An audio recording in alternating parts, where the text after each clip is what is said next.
Now, my question is the U.S. involved with any procuring of weapons, transfer of weapons, buying, selling, anyhow transferring weapons to Turkey out of Libya? To Turkey? I will have to take that question for the record. Nobody's ever raised that with me. It's been in news reports that ships have been leaving from Libya and that they may have weapons. And what I'd like to know is the annex that was close by, were they involved with procuring, buying, selling, obtaining weapons? And were any of these weapons being transferred to other countries, any countries, Turkey included?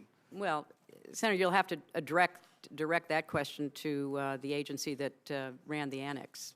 And I will see what information is available. And you're saying you don't know? I do not know. I don't have any information on that. And moving on later into the war on terror under the Obama administration, where Hillary was Secretary of State, we have an interesting exchange between Rand Paul and Hillary Clinton during the Benghazi hearings, where Rand Paul asks Hillary Clinton if she is familiar with any information regarding U.S. arms sales to Turkey. What is the significance of that question? Well, it wasn't just arms sales to Turkey. We sell Turkey all kinds of stuff. What this was about was Libyan weapons being shipped from the Mujahideen war there onto Syria. And Hillary Clinton, of course, committed perjury and answered in a bald-faced lie to Rand Paul that, why, I'm sure I have no idea what you're talking about, Senator, which is a bunch of garbage. And I'm really glad you asked about this because, you know, I hear this all the time. A friend of mine asked me last night about Benghazi and whether that was a big deal or not. And I'm not really sure what to make of it. A friend of mine told me I saw a movie about it. So now I'm kind of angry, but I'm not sure who to be angry at. Well, here's the deal with Benghazi, okay? This is what Richard Nixon calls a modified limited hangout, okay? So a limited hangout, Keith, is when I stole your car and wrecked it, but I only admit to stealing it, okay? So don't hate me for totaling it. Somebody else stole it from me, and they're the one who totaled it. I only stole the thing. Sorry, right? Okay, that's a limited hangout. A modified limited hangout is when I lie about the limited part of the story, and in order to essentially confuse and distract you. So I stole your car, but I drove it west, not east. Now you're sitting here quibbling with me about which direction I took the thing, when the real story is I wrapped it around a telephone pole and I'm trying to get away with that, right? So in this case, the limited hangout is that these men should have had better security at their consulate in Benghazi. And not only that, but the military and CIA assets in Tripoli and in Sicily should have immediately come to the rescue and didn't. And they didn't because Obama and Hillary let the guys down. Okay? So that much of it is true, mostly. There's not too much to quibble with there, right? Except that that's where the entire scandal stops. Oh, no, wait, I forgot. It doesn't, because it's not just a limited hangout. It's a modified limited hangout. So what they do? They lied about the cause of the limited little thing they're talking about. So this wasn't an Al-Qaeda bin Ladenite deliberately planned attack. No, this was a riot over a YouTube movie that insulted the Prophet Muhammad. And then that riot got out of control and killed these guys. And this is what Susan Rice is famous for. Gee, Hillary Clinton had a splitting headache that day and so wasn't available. And so Susan Rice did all 5 Sunday morning news shows where she came out and gave these talking points about it was a riot over a YouTube video that got out of hand, right? So now that's it. Every last Republican in America is trapped inside the modified limited hangout. Our guys got killed. They didn't have good enough security. No one came to rescue them. And this stupid lady lied about what happened.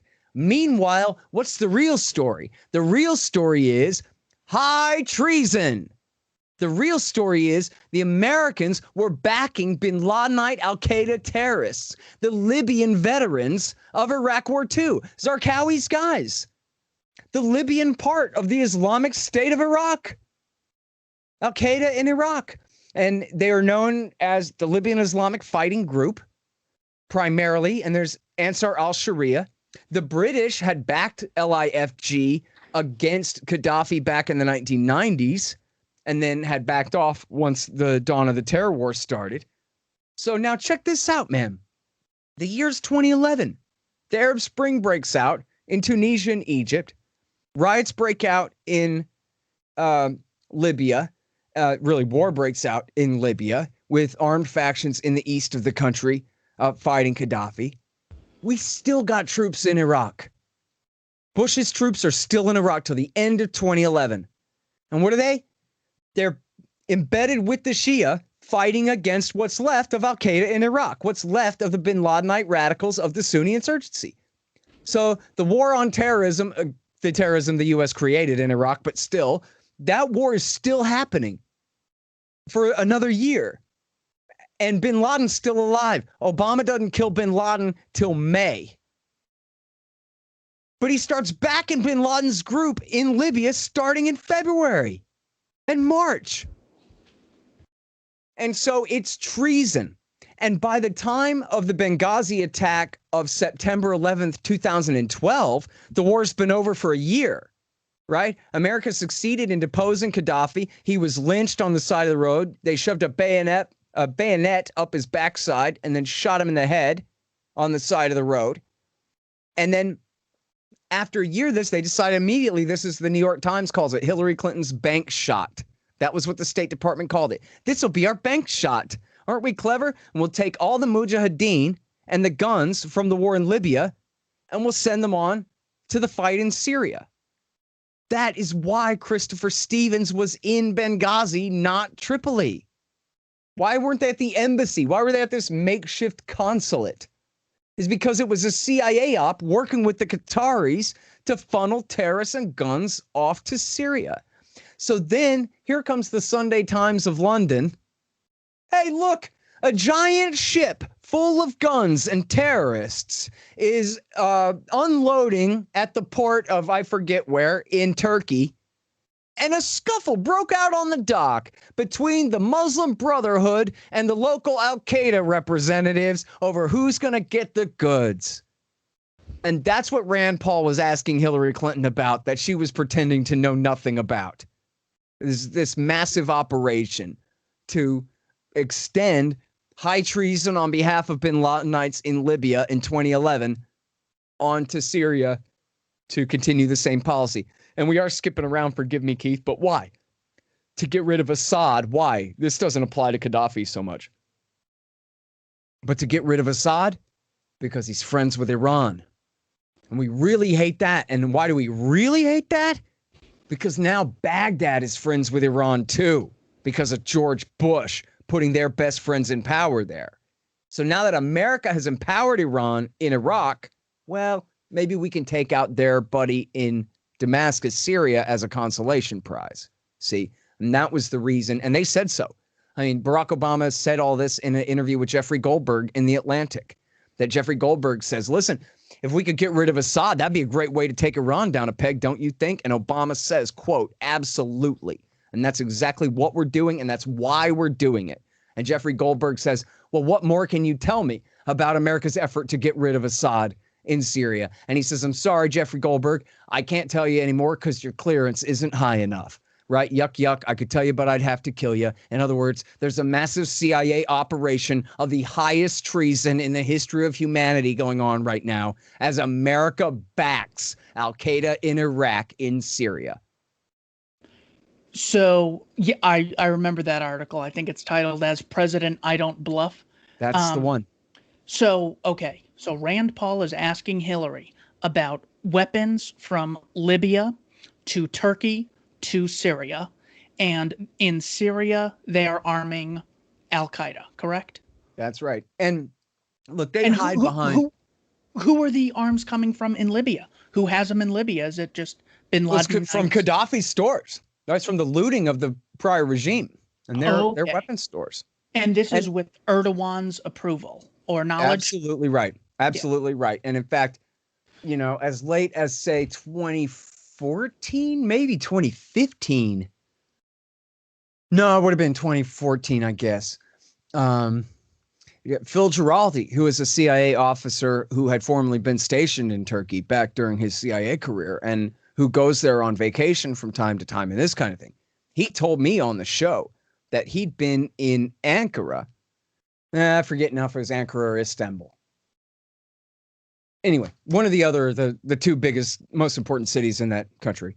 And on the street, they're just out there raising money for ISIS. There's no shame whatsoever, hoisting the black flag everywhere, and people dropping currency and as they pass by and all this kind of thing. And the entire effort was just like a replication of the Afghan war in the 80s, with Turkey serving in the role of Pakistan, where all of the mujahideen come from around the world to Turkey. They fly into Turkey and then they cross the border from there to join the fight. And it was the same kind of thing and went on for years. And of course, I'm sure you're familiar with this. One of the best explanations of what happened from someone who knows good and well what happened is Joe Biden himself at Harvard University, where he says, of course, this isn't his fault or Obama's fault. This is all our allies. But he says, look, they're not all moderates. What can I tell you? And it's our allies who are backing all of these extremist groups. And that's what led to the rise of the Islamic State, which is 100% correct. And which, if you go back and look, all the people who were good on this and opposed, there were plenty of people who were good on this and opposed this all along. The great American journalist, Eric Margolis, I asked him back, couldn't have been later than 2005, maybe 04.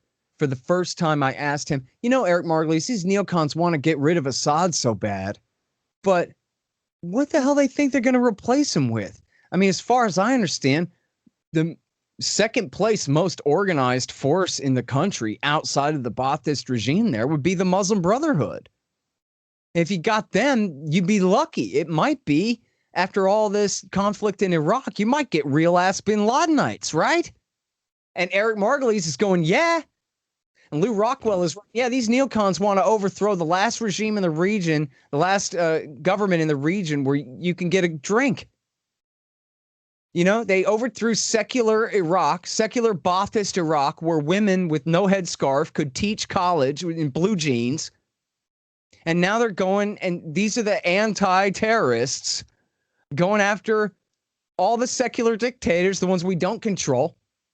But the fact that they're secularists doesn't help. I mean, if you read David Wormser from A Clean Break and Coping with Crumbling States and his book, Tyranny's Ally, which is essentially the book-length version of A Clean Break, he says in there, oh, yeah, no, Bin Ladenite, Islamist, fundamentalist terrorism is a dawning concern here. But, oh, well, it's not like Baathism is the solution to that. Could never be. And so, but wait a minute, though. Baathism as a secular fascist state in the Arab world is essentially a westernized, that's like essentially German politics, right? In the Middle East. So no, it's not Thomas Jeffersonian democracy, but could the situation in Iraq have been improved upon from there while trying to retain a secular character for the state and trying to form some kind of democratic government and regular elections and accountability without causing a massive civil war and all of this chaos? Sure. And of course, you may know this. I'm sure you do because you already know everything I tell you on the show. The New York Times has a piece from the fall of 2003 where James Risen talks all about how Richard Pearl went to London and met with representatives of Saddam Hussein's government, and they offered unconditional surrender on every single thing. They said, listen, we don't even know what the hell the war is about, honestly. But if this is about Israel, we'll switch sides and we'll take the American position on Israel-Palestine starting right now. And we'll stop backing Hamas and sending money to Hamas and any of these things. If this is about oil, we're perfectly happy to negotiate mineral rights with Exxon or whoever you got, send them on over. If this is really about weapons, which we're pretty sure it couldn't possibly be, but anyway, if it is, feel free to send the Army, the CIA, and the FBI to search wherever they want. Not UN inspectors. You send the FBI to search wherever they want, and we'll help you. And if, of all things, this has anything to do with democracy, then fine, we'll hold elections. Give us a couple of years to set it up, send in your international monitors. Saddam Hussein was retired by this point anyway. his cabinet was in charge, he was essentially writing a romance novel and not taking the threat of American invasion seriously at all. That comes from his CIA interrogator. That he was essentially semi-retired, wanted no part of even governing Iraq anymore. So it was the Americans could have picked Uday or Qusay. Which one of you likes reading more? Okay, you're next. And they could have brought him in from the cold right there. The same thing with Saif Gaddafi, Keith. Again, all other things being equal, I'm presuming the prerogatives of the empire to remake the world their way and whatever for the sake of argument, you understand here.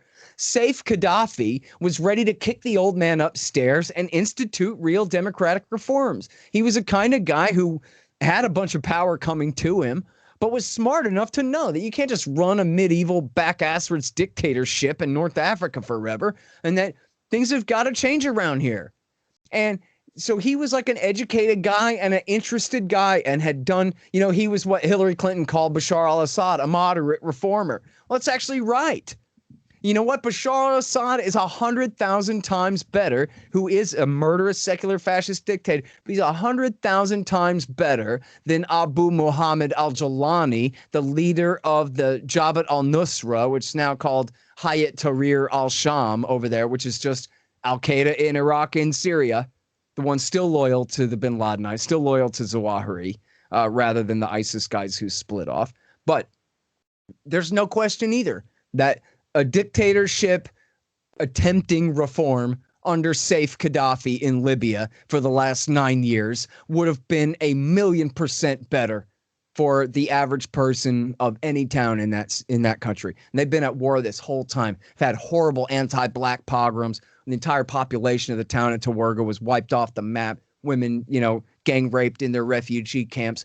Human beings literally sold in chattel slave markets for $400. You can look it up on, credible news outlets from all around the world have covered the reinvention of private chattel slavery in Libya.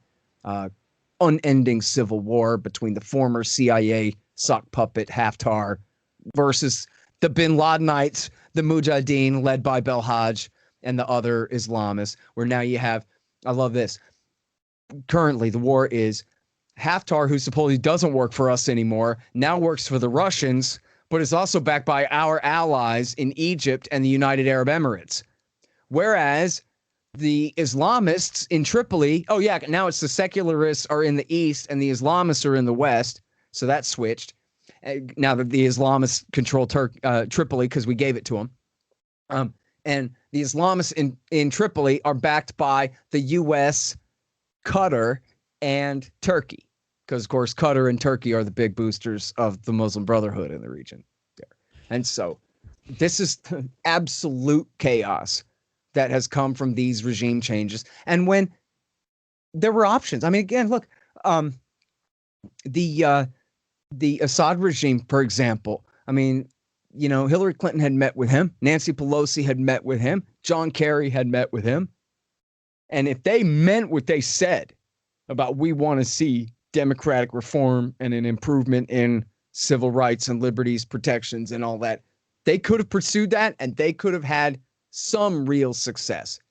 And look at what's happened instead. You combine the Bush and Obama presidencies, you're talking right around 2 million dead. And the idea of regular elections and self-government and Western-style democracy is the most ridiculous thing in the world to bring up to anyone from Nigeria to Pakistan at this point. You got to be kidding me. I was just talking about this with Dan McAdams on my show about they're doing another color-coded revolution trying to overthrow the government in Belarus. And how can it be that democracy means when America's friends win or will kill you? And how can we, in the name of freedom and liberty and democracy and laissez-faire, we have a world empire with a fascist regulatory regime soaking in the blood of 2 million innocent civilians? I mean, this thing is crazy. And what is the average person in the world supposed to think about, the libertarian future that you and I would like to see with more and more and better self-government and liberty for every human in every country? How far back has that whole process been set? due to the reaction against all of the blood and all of the chaos wreaked by Bill Clinton and through right now. I don't want to exclude Donald Trump from this. He hadn't ended a single damn war yet for all his talk. In retrospect, do you believe that the United States should have acted earlier in Syria? And if not, why is now the right moment? No. Maybe I can ask that to help. It's working. I'll turn this one on, but I'll use this in the meantime. Is this working? There we go, okay. The answer is no for two reasons. One, the idea of identifying a moderate middle has been a chase America has been engaged in for a long time. We Americans think in every country in transition, there's a Thomas Jefferson hiding behind some rock or a James Madison beyond one sand dune. The fact of the matter is the ability to identify a moderate middle in Syria there was no moderate middle, because the moderate middle are made up of shopkeepers, not soldiers. They're made up of people who, in fact, were ordinary elements of the middle class of that country. And what happened was, and their history will record this, because I'm finding that former administration officials, as soon as they leave, write books, which I think is inappropriate. But at any rate, no, I'm serious. I do think it's inappropriate. At least, give the guy a chance to get out of office. What my constant cry was that our biggest problem is our allies. Our allies in the region were our largest problem in Syria. The Turks were great friends, and I have a great relationship with Erdogan, which I've just spent a lot of time with. The Saudis, the Emiratis, etc. What were they doing? They were so determined to take down Assad and essentially have a proxy Sunni-Shia war. What did they do? They poured hundreds of millions of dollars and thousands of tons of weapons into anyone who would fight against Assad, except that the people who were being supplied were al-Nusra and al-Qaeda and the extremist elements of jihadis coming from other parts of the world. Now, you think I'm exaggerating? Take a look. Where did all of this go? So now what's happening? All of a sudden, everybody's awakened because this outfit called ISIL, which was al-Qaeda in Iraq, which when they were essentially thrown out of Iraq, found open space and territory in eastern Syria, worked with al-Nusra, who we declared a terrorist group early on, and we could not convince our colleagues to stop supplying them. So what happened? Now all of a sudden, I don't want to be too facetious, but they have seen the Lord. Now the president's been able to put together a coalition of our Sunni neighbors, because America can't once again go in to a Muslim nation and be the aggressor. It has to be led by Sunnis to go and attack a Sunni organization. And so what do we have for the first time? Now Saudi Arabia has stopped the funding going in. Saudi Arabia is allowing training on its soil of American forces under Title X open training. The Qataris have cut off their support for the most extreme elements of the terrorist organizations. And the Turks, President Erdogan told me, he's an old friend, said, you were right, we let too many people through. Now they're trying to seal their border. So this idea that somehow it was within our power early on in this process, and there were a couple former members of the administration who were arguing we should give, quote, the opposition, which we couldn't identify as moderate, by the way, I'm serious about that, give them ground-to-air launch missiles. Can you imagine what would have happened if that had been done? Does anybody doubt they would have been in the hands of al-Nusra or al-Qaeda or Khorasan Group or ISIL? There's a difference between, it's good to be both tough and smart. They're a pair that's required. So now what's happened is everyone in the region has awakened. And now under U.S. leadership, the coalition has been put together, And they're moving. You notice what Turkey did today. What Erdogan told me last Thursday he would do. Asked me not to say anything until it was voted on. They voted in the Turkish parliament to allow Turkish ground forces in to take on ISIL. Turkish airspace be able to be used by NATO and by other allies. Turkish airspace be able to accommodate our drones. So this idea that there was an option there is fiction. It did not exist. We could have poured, if we could find every moderate we could find, and by the way, now it's public, we have been training moderate forces.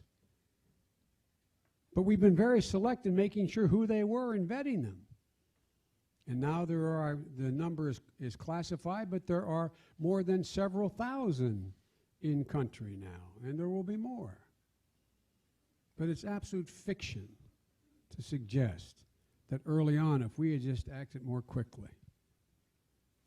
It took Saudi Arabia to figure out ISIL's objective wasn't Ramadi, it was Mecca and Medina. It took a while for the Iranians to realize the existential threat to Iran was a radical Sunni extremist terrorist group. It took a while for Turkey, a Sunni nation, to figure out that ISIL was a direct, immediate threat to their well-being. It took a little while for Russia to figure out that all those Chechens that are making their way to eastern Syria, going back to Chechnya, is not a good thing. So now we have a coalition, but it's still going to be a hell of a long fight. A hell of a long fight, but it cannot be, even if we wanted to, it cannot be our fight alone. This cannot be turned into a U.S.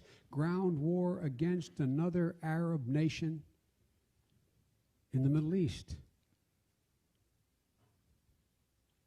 Hope that answers the question. Libya. Syrian rebels fight Assad forces in new theater of war. In Libya, battle-hardened fighters have been recruited as mercenaries by Turkey and Russia to fight on both sides of the conflict, says The Times from the United Kingdom. The Syrian rebels of the Sultan Murad Brigade never had much luck fighting President Assad, nor later on in the multi-sided conflict did they manage to hold off the jihadists of al-Qaeda. They may, however, have turned the tide on a war 1,000 miles away on the other side of the Mediterranean. Syrians have been recruited as mercenaries to fight on both sides of the conflict in far-away Libya, but unlike back home, it is the former rebels sent by Turkey to bolster the United Nations-recognized government who are beating the Assad loyalists, fighting for the Russian-backed warlord Marshal Khalifa Haftar. Here is The Times from September of 2012. Syrian rebels squabble over weapons as biggest shipload arrives from Libya. A Libyan ship carrying the largest consignment of weapons for Syria since the uprising began has docked in Turkey, and most of its cargo is making its way to rebels on the front lines, The Times has learned. Among more than 400 tons of cargo the vessel was carrying were SAM-7 surface-to-air anti-aircraft missiles and rocket-propelled grenades, RPGs, which Syrian sources said could be a game-changer for the rebels. This is the largest single delivery of assistance to the rebel fighting units we have received, said Abu Muhammad, a member of the Free Syrian Army, FSA, who helped to move the shipment from warehouses to the border. These are things that could change the tide if they are used correctly. I find it very hard to believe that Hillary Clinton didn't know. In fact, she was the biggest cheerleader for sending these arms and redistributing these arms into Syrian rebels. And the reason why this is an important issue, many of the people who receive these arms are not friends of America.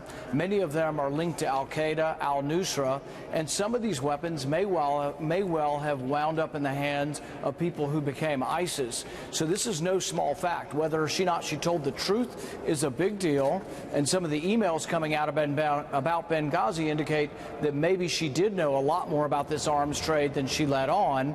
And I don't think our public officials should be allowed to come before congressional committees and lie. But it's also concerning because the big problem we face now with ISIS, did it have anything to do with Hillary Clinton arming people who either became ISIS or who were friends or allies of ISIS? You dropped the L word. Was she lying, Senator? Is that what you're saying? I think there's a very good chance, because I think there's no way that Hillary Clinton did not know about this. Her private emails show that she was the one supporting arming these people. And the other thing is that I think some of these arms were going through Qatar. And a lot of news reports are saying that Qatar was very indiscriminate in the way they distributed these arms. But there were actually weapons that have shown up in Afghanistan that were U.S. weapons used against us that came through Qatar. So I think we have to be very careful, and when we select a commander-in-chief, do we want a commander-in-chief who is so sloppy about who they give arms to that we're now at war again with ISIS that is using, they have $1 billion of our Humvees, for goodness sakes. But really, the question needs to be asked of Republicans and Democrats, was it a good idea to give people arms who were fighting alongside ISIS? I understand the case you're... If you're going to ask me about Libya or not, but just in case, in July of 2012, the Americans killed a Libyan al-Qaeda terrorist named Sheikh Yahya al-Libi in Pakistan. A Libyan al-Qaeda guy, a real-ass bin Ladenite in Pakistan, and they drone bombed him to death. And you might remember that name, al-Libi. Well, it just means from Libya. But actually, in this case, he was the brother of Sheikh Ibn al-Libi, who Dick Cheney and the CIA and Hosni Mubarak tortured in 2002 into blaming Saddam Hussein for teaching al-Qaeda how to hijack planes and make chemical weapons. Then they renditioned him home to Libya, where Gaddafi, who was then compliant and a pet of the Americans, murdered him in his prison cell, and they called it a suicide. Remember that? Well, by 2012, America had just taken al-Qaeda's side in the war in Libya. The Libyan Islamic Fighting Group and Ansar al-Sharia, and essentially the Libyan veterans of al-Qaeda in Iraq from Iraq War II. The guys the foreign fighters who'd gone to fight against the Americans and the Shia in Iraq War II. Well, Obama turns around and takes their side in the war in 2011. They win the war. They lynch and murder Gaddafi. They take over the country, at least temporarily. It's now, civil war unending since then.